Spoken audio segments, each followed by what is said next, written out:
зале суда обвиняемые ведут себя сдержанно. На скамье подсудимых трое: Булат Билалов, Кирилл Васильев и Лилия Нигмедянова. По материалам следствия, с февраля 2018 по август 2019 они звонили в двери казанцев и представлялись сотрудниками газовой службы. После проверки оборудования, как говорят оперативники, запугивали штрафами и вынуждали приобрести спецприборы для фиксации утечки газа. При этом их цена в 10 раз превышала рыночную. Ущерба 7 тысяч рублей для вас являлась значительной? Да. Одна из пострадавших, Лидия Смирнова, рассказывает, как отдала деньги незнакомцам. Пустила, думаю, ладно, пусть проверят. Проверили, начали предлагать вот этот вот газоанализатор. Она сказала, что так он стоит 15, но вам как пенсионеру скидка за 7. Такую же сумму подозреваемым заплатила и Резеда Мифтахова.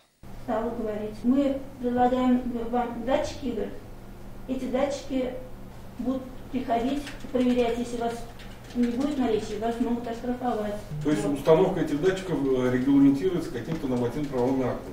Да. Вскрылась афера осенью 2019 года. Ущерб по делу составляет 1,5 миллиона рублей. Все трое подсудимых вину не признают. Скажите, пожалуйста, а вам ущерб возместили?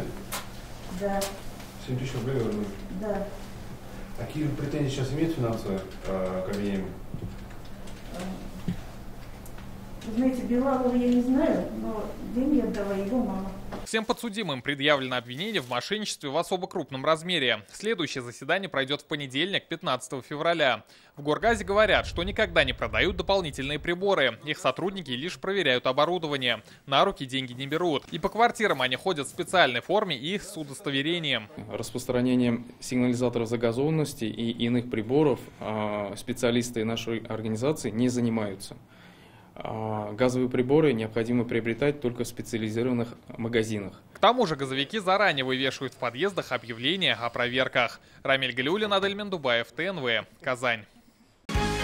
Закажи рекламу на ТНВ. Телефон в Казани 5 705 100.